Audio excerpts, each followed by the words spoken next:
Bienvenue my beautiful bubbles. Yes, I'm back at it with another video. I don't think I've filmed a video since last day of May and I posted on the 1st. Yeah, I really had to take a break and get my job together and get used to that. A lot of life changes happened in June especially, but I'm back at it with some brand new products with the Maybelline Lemonade Craze palette. This is citrus scented. I just really fell in love with the packaging. I really love how it's so vibrant. So hopefully the shadows live up to the packaging. And it supposedly has a lemon or citrus scent. So we're going to take a look right now. I dig right in. Bam! So I really love the warm tones, the vibrant yellow, the four shimmer shades in here. And it got quite a good mix of transition colors to play around with. So I really was thinking to do a halo eye. I've been doing way too many double cut creases on my channel. Everyone's probably sick of it.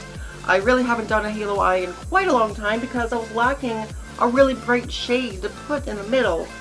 So I was thinking a halo eye, start with sweet tea and then work my way into the really bright colors. I want to use as many colors as possible. Now as for the scent, oh, it does have a little bit of a scent, and I was reading up online that people were saying that it doesn't have a scent at all. I would say it's not as overly powerful as other scented palettes that are out there. It's very summery. This just debuted on April 14th. They give you some guidelines on the back about some looks that you can create with the palette. So let's dig right into this tutorial. I've already did my brows off camera, so I'm going to go into Sweet Tea, the bottom here. Right away there's a lot of kickback. So I just took the Sweet Tea. I'm just gonna do one eye to save some time, and I'm gonna go just above the crease.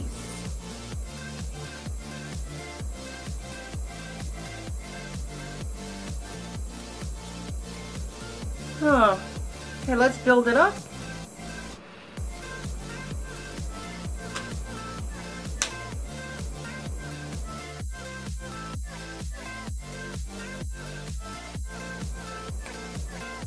And I kind of winged it out a little bit. It seems to be building all right.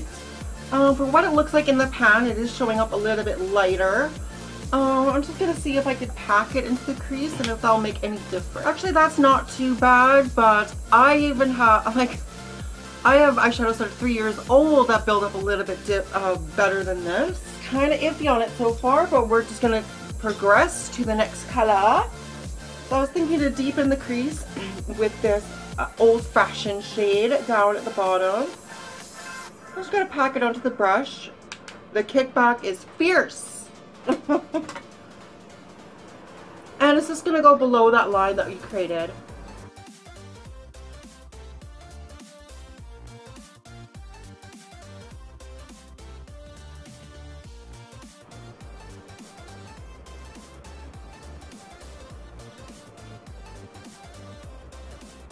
That's actually not too bad.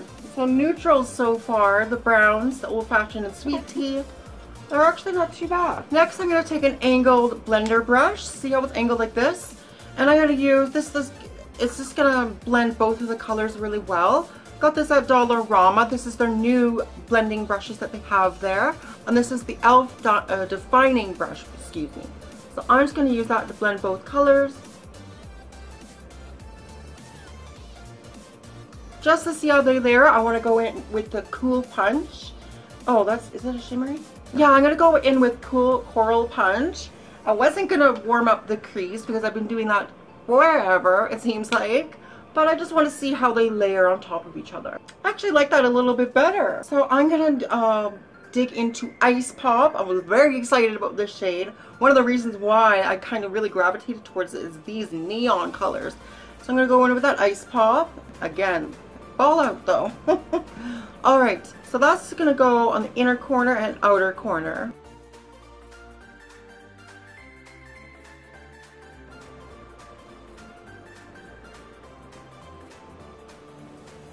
I'm just going to blend out this very edge, just a little bit of Sweet Tea. Okay, so the Ice Pop, no, it's just patchy, it's just not, where's the pigment? where is that neon color I see in the pan? It's just non-existent. And I feel like it's just not layering. Like literally, I didn't even tap off the brush, and it still was not giving me that same opacity that I was looking for that's in the pan. Let's just keep layering and see how vibrant we can get it. Alright, so we're going to move into the halo. So I'm going to take my Annabelle Perfect Concealer. I've reviewed this on my channel. I'll leave it down below and in the card above. I'm just going to do my halo eye technique. You just put a little dauble at the bottom. Look up, down, and around. Oh, well, I can see the faint line there, so I'll just continue that.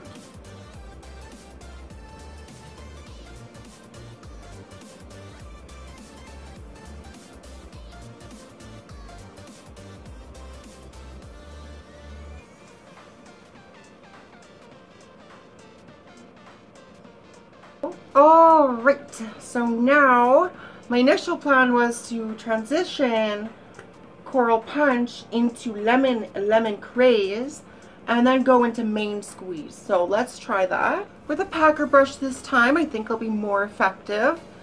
I'm going to take the Coral Punch shade right here, a beautiful kind of orangey, vibrant neon color. I'm going to put it beside the halo. I feel like I'm having the same problems as last time, unfortunately. I'm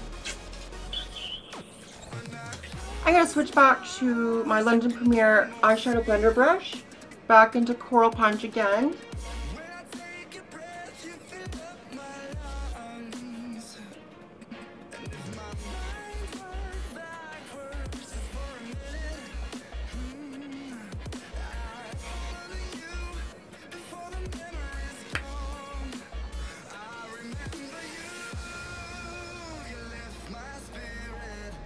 A little bit more concealer, just so I can have enough room for Lemon Craze, the star color in this palette.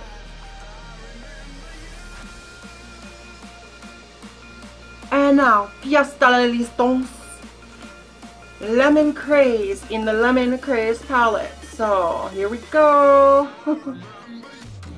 Kickback City.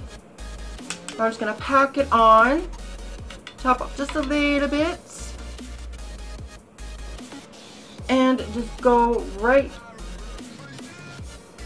before the halo part. Ooh, that's kind of what I had in mind. Right, so we're gonna try the glitter shades and look at the fallout. And you have to use a packer brush. Like, these just don't blend. I'm gonna take another packer brush, and I'm just gonna use the middle. I'm not gonna use the sides of the brush. And I'm gonna cut the halo one more time. I was hoping if I did the concealer multiple times that it would start showing up, but I was wrong. Alright, so I'm just going to dab that right in the center.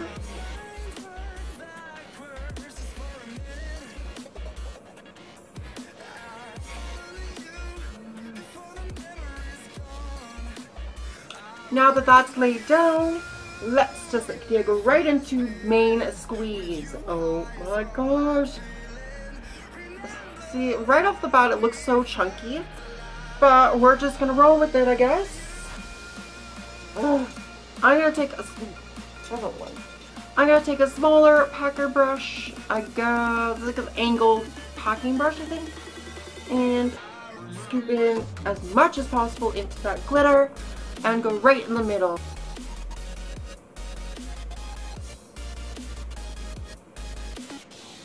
I'm going to take more Main Squeeze on the packer brush itself, give it a spurt of setting spray, and hopefully it works, because it's really, really patchy and it seems to be flaking off my eyes in weird sort of patches. I can't explain it.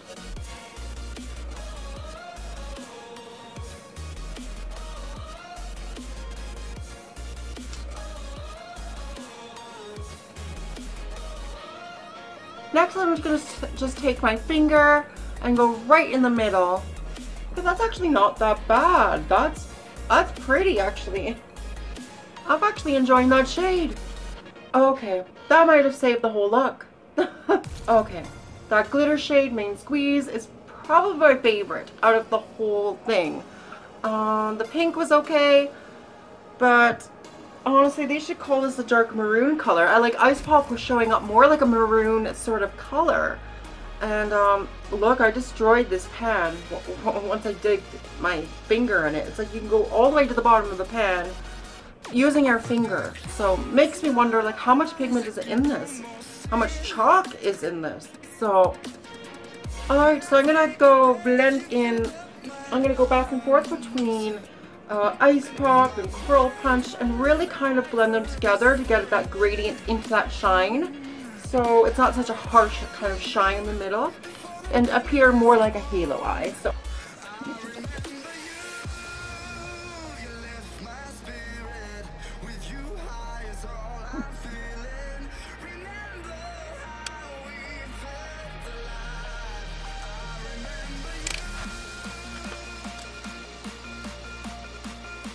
Alright, so on initial application I really did love main squeeze, but it's already flaking off my eye.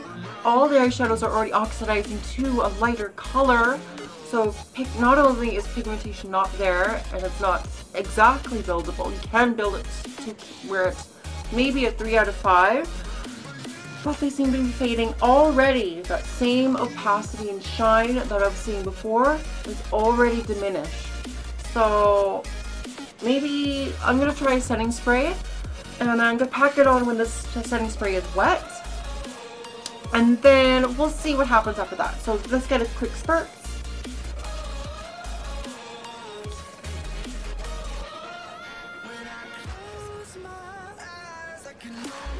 Damage! Look at this damage! Oh, this horrid thing! So I'm going to do the other eye, and then I'll come back with my final thoughts. Ode to Jeffree Star. Alright, and this is the completed look. I have to say, this is one of the prettiest looks I've ever done on my channel. And yeah, it was a bit of a struggle with this palette. I would have to give it a 2 out of 5. You have to build up the color quite a bit. There's tons of fallout. As you can see, I've damaged the palette quite a bit with one eye makeup look, and that does kind of match kind of some of the reviews that I was reading online. The smell, let's bring that up. It's on a positive note. It does smell a little bit like mangoes. Floral, mango-y kind of scent to it. The packaging is really beautiful. I just wish the pigment was there. And unfortunately, you can't really build up the pigment as well. Once you layer another pigment on, sometimes it brushes off the other pigment that's already been laid on. So in order for the glitter shades to stick, I had to spray setting spray first, pack it on, and then setting spray again, just to get it to stick. But I did manage to make it work. You can make it work, but for the amount of struggle, it's just not worth it. There are other palettes out there by Maybelline that people absolutely love, and me included. The City Mini palettes are absolutely beautiful, so I was expecting it to be the same quality. It just wasn't there for me. And the fact is, the colors don't even show up exactly what they are in the palette. They're all just a little bit lighter. The Ice Pop looked like a maroon sort of color. The browns were fine. I feel like they were the best in the palette, actually, which is really disappointing. When you see this, you want to have that neon color all over the lid, especially for a beautiful summer palette that launched in spring. You'd think it would have a lot more going for it, but it just really didn't. It was just disappointing and a little bit expensive here. I mean, for $14, I can get a whole whack of shades from Rimmel's Magnifies line, and which are way more pigmented. They've been dupes for the high-end quality eyeshadows, even though some of them are hit and miss. So I'm gonna have to give that one a pass. It will be returned, unfortunately. Unless you have a lot of setting spray to waste to make the glitter shades work, unless you have like a super good quality primer that'll make these powdery shades stick, I just don't know how you're gonna make it work. But I certainly did. You can layer them up eventually. But I did have a lot less trouble on this eye, let's be real. For some reason, shadows on this eye always turn out a little bit more pigmented. So this eye turned out phenomenal, whereas this one, I was having problems with it. And I noticed I was blending two different colors to create an orange shade for a transition into the highlight, and it just was not happening on this eye. Eventually I got it to work, but for the amount of fallout and no color payoff at all, and at times wiping away other colors that you put on, I'm straight up pass. Unfortunately, it's not that I hate Maybelline. It's just a miss for me, and it doesn't mean I absolutely hate the company. And if you made it work for you, put your comment down below and we'll share experiences together. Otherwise, I'm going to conclude this video here. I love you all so much. Au revoir, my beautiful bubbles.